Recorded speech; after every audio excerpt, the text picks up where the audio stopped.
But the way that I deal with this stuff is that I hate to bring this up again, but I kind of like let happen what seems to be happening, and find myself listening to a particular teacher on a website. You know, so it's kind of like, this reminds me of that, and that reminds me of this, and this reminds me of that, and I end up looking at a book, or I end up looking at an article in a magazine, or I end up watching a YouTube video, right? Yeah. So there is a way of being a student that's a function of intention. You know what I mean? If you really wanted to learn how to fly a plane, if that was like really something you really wanted to do, you would start finding yourself naturally looking at material that had to do with flying a plane, like that. So that's the way, and what I have found to be the case is when I trust that, I can start to see things. Like I can trust that, and I can see, for example, I was having that conversation with you about the difficulty in dealing with these concepts of predestination and no free will, you know, the difficulty of dealing with those concepts, right? And I was just thinking about it in terms of, yeah, you know, it's like, it's true. I mean, I understand the difficulty of dealing with that. And then I happen to be sitting in front of my computer, and what do I see on the screen is this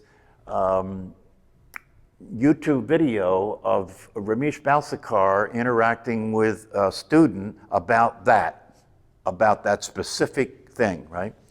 So I put it on and I was watching it, and it was an interesting thing to watch, because if you watch it, the student is voicing all the same considerations that you would have. Do you know what I mean? Like, it doesn't make sense.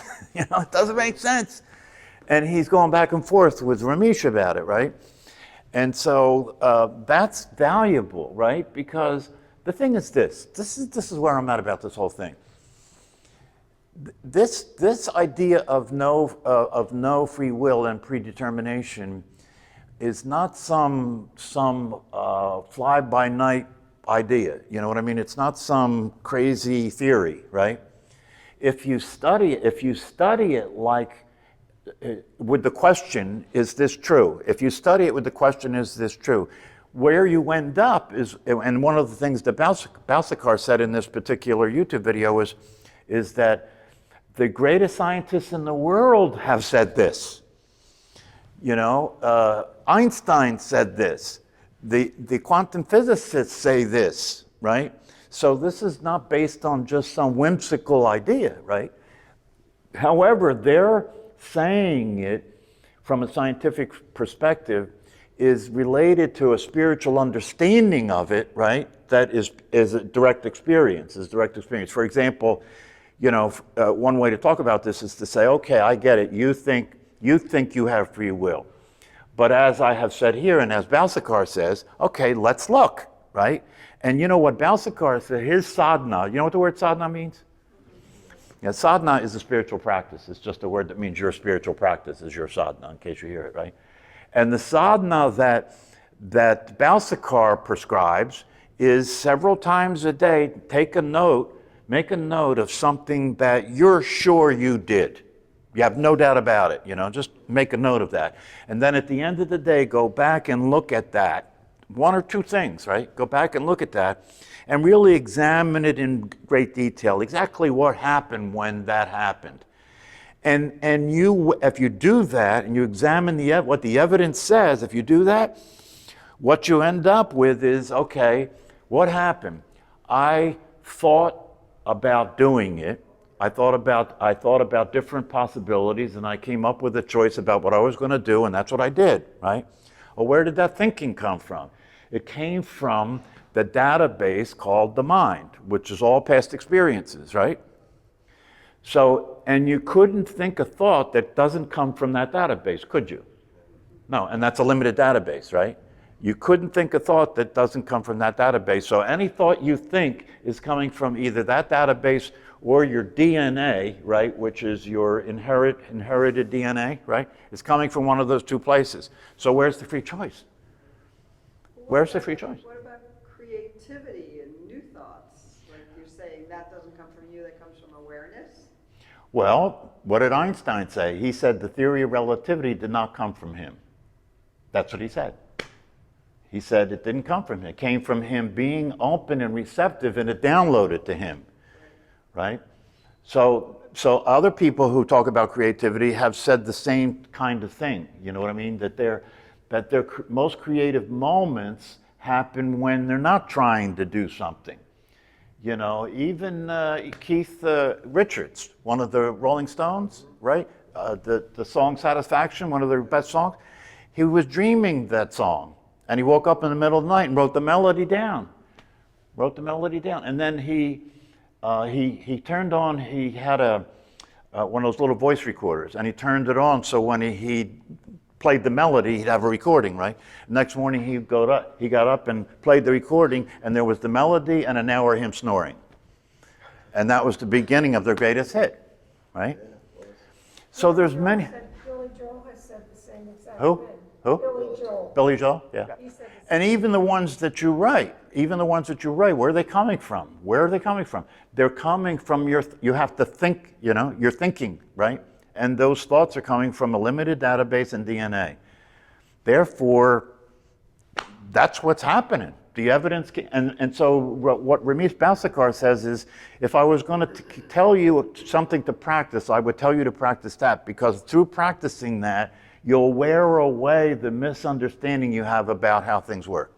You'll wear it away. You'll wear it down by keep looking at what the evidence is saying. You'll wear it down. And you do have to wear it down, because it's something that is so much part of the way we are in the world with each other that it seems to be real. It seems to be real, you know.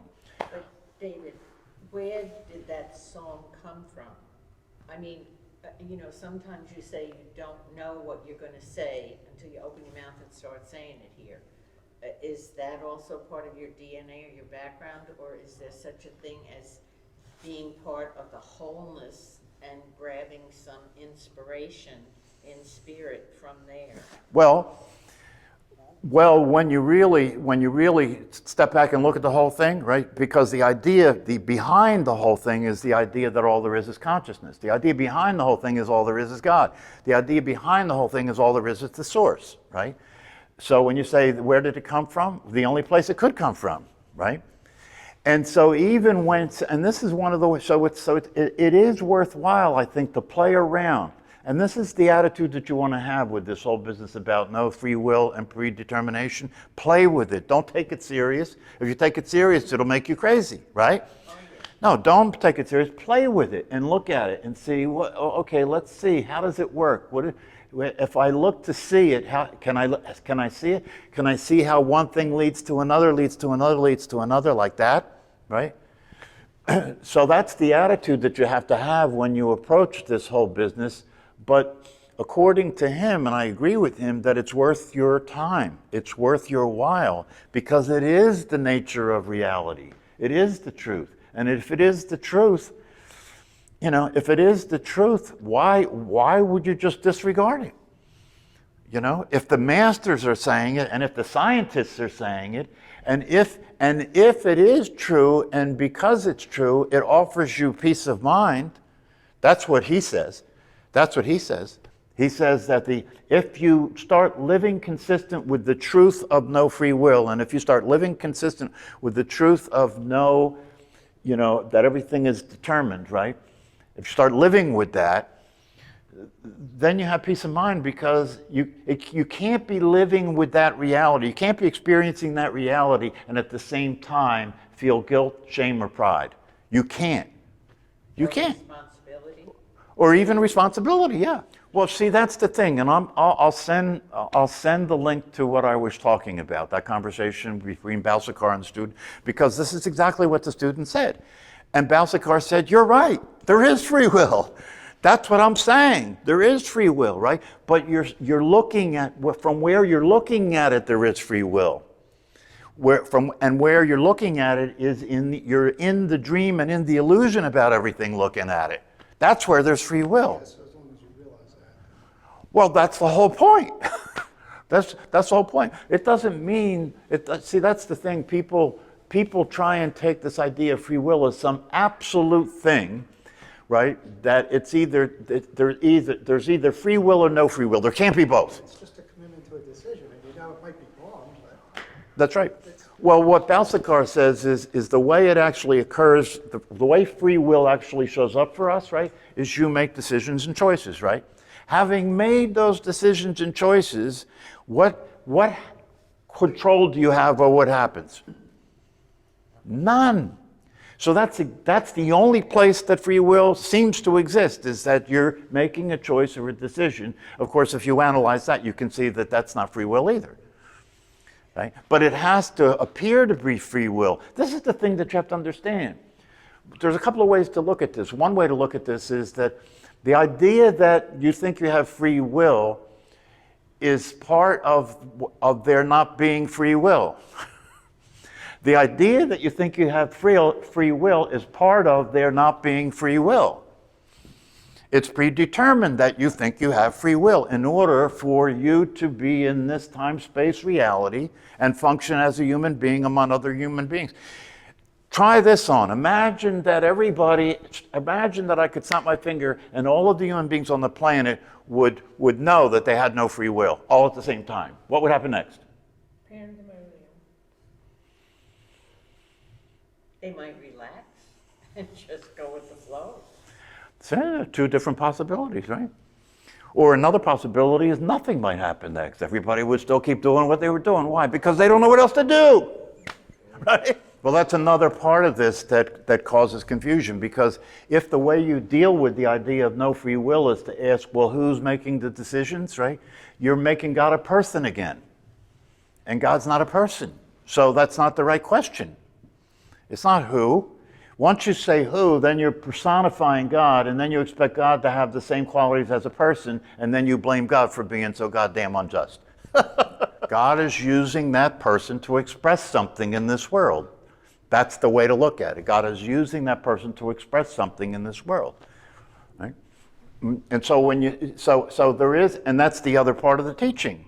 This stuff all comes together down the road. The other part of the teaching is that the self that you are concerned about, whether that self has free will, doesn't exist. See how it comes back again to the same teaching? Yeah, if it's true that there's actually no person in your chair, free will is a secondary reality, because how can you have free will when there's nobody to have it? So you have to these things have to come together. They have to come together, and that's one of the reasons that I think to include this can enhance the process where you can get free from the idea that there is a self in this, that there is a person inside this body. These things I understand, all of the practicing and teaching that goes on from these wisdom teachings is designed to help get you out of the illusion. And the illusion is very strong. It's very strong. That's why the practices are very intense. Because in order to get out of a very strong hypnotic state, right, it's going to take some intense practices to break it up, to start to break it up. That's why I say to people when I'm talking to people about practicing meditation, please understand, formal practice is intended to become informal practice. It is not an end in itself. The recognition and realization of the truth of yourself, whether it's conceptual or experiential, is a beginning, not an end. It's a beginning. Because now you have to learn to walk around in this world where everybody's dreaming, right? And deal with that. That's a lot to deal with, right? Because a lot of people that I talk to tell me, okay, I kind of get what you're saying, but how about when you're dealing with other people and they don't know about any of this stuff? I know, that's the problem, right? Yeah, and that's why compassion is the experience that comes up for people who are awake. Because the only experience they have of other people who aren't experiencing this is compassion. It's a damn shame that the person's suffering unnecessarily. And you can't talk to that, like try to talk to that priest, you know what I mean? Because if he has a belief system that comes from the traditional Catholic background, he can be interested in Richard Rohr, but he can't take the whole thing on board. It would be a contradiction, right? Because Richard Rohr is contradicting a lot of the basic teachings from the tradition he comes from. And like I said, they can't get rid of him because he says, look at what I say and look at what Jesus said. It's closer to what you people are talking about, right? So what are they going to do? They can't get rid of him. So you really have to look at this whole business of waking up and coming out of the sleep and coming out of the dream and the illusion as something that requires an absolute commitment and then a practice and then more and more of your attention and energy being given to the truth and less of your attention and energy being given to the illusion. Because you got to understand where you start from is you're 100% in the illusion. 100% in the illusion. That's reality. And you've been living your life in that world, doing what works in that world to make your life work. And now you're told, no, that's not the world. That's not real. That's not reality, right? And so you're in a world where everybody else thinks it is, right? You got to deal with that, right? And you're in a world where your mind's been and your brain's been programmed that it is, so you got to deal with that. So what do you got on your side? What are you working with here to come out of it, right? Well, you're working with, and that's why I say to people, and I keep hammering this, you're working with the meditation practice as the core place that you're coming from. Spending time not thinking. That's what you're doing when you meditate. Spending time not thinking. Why? Because thinking generates persons. Thinking generates the idea that you're a person. So once you get into thinking, you're in that world as a person thinking. So one of the things that's very important to understand about the practice of meditation, you're learning to be aware. You're practicing being aware. You begin by being aware of the body breathing. But the purpose of practicing being aware, now watch, this is if you understand this, it can really help motivate you. The purpose of practicing being aware when you're practicing formal meditation is so you can begin to start to be aware of thinking when you're not doing formal meditation. Why? So you can see that you're being crazy when you're thinking, and you stop. But that's not that easy, right? Because the big thing, and this is the thing that I want to really focus on today, right? When you're in your everyday world, when you're in your everyday process of thinking, you don't know you're thinking. You don't know you're thinking. When you're thinking, you don't know you're thinking. You think the voice in your head is you. Therefore, you don't know you're not looking at it as thinking. You're not looking at it as thinking. So you're practicing in formal meditation to be aware of the breath. Why? So you can be aware of thinking when you're in the world, when that matters, so you can see the thinking, see the content of the thinking, recognize the craziness of the thinking, and stop. That's the whole point. So where are all your words coming from right now? From thought? No. From inspiration? I don't know. Where are they coming from? I don't know. The source. Yeah. God, sorry. Is the source God? It's the same. If that's your preference. But the most important thing about it, as far as I'm concerned, whether you call it God, energy, whatever you want to call it, right, is that you get out of the habit of thinking that the source is a person. The source is not a person. The way it is for me is that I have a very strong intention of saying whatever I can say that will keep shedding light on this process in such a way that you can take advantage of that, right? So with that intention, I just let my mouth follow. With that intention, I just let, and I don't know what's going to happen. That's right. There's, the teaching that I am sharing with you can be included on one page. That's why the Heart Sutra is one page. The Heart Sutra is the whole teaching. I need you to follow yourself around all day and ask yourself, what am I thinking? That's the whole point of becoming aware of your breath. Yeah, you can't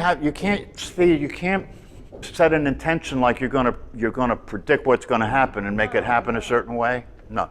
The only realistic intention you can set is to be consistent, have your life be the truth. Have your life be the truth. Be passionate about the truth. Why? Because that's gonna save your ass. Be passionate about the truth. Why? Because that's gonna allow you to get out of this mess that we're all in, right? And that's your intention. And then through that intention, how does that manifest itself in what you say and what you do? How does it manifest yourself in the way you show up in the world? How does it manifest itself in the way you are being with other people? That's how the intention expresses itself, right?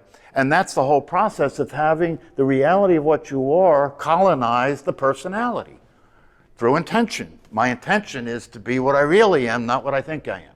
Anything, you use any means necessary, right? Any means necessary. And the intention that you want to commit yourself to in an absolute sense is you want to commit yourself to being awake, aware.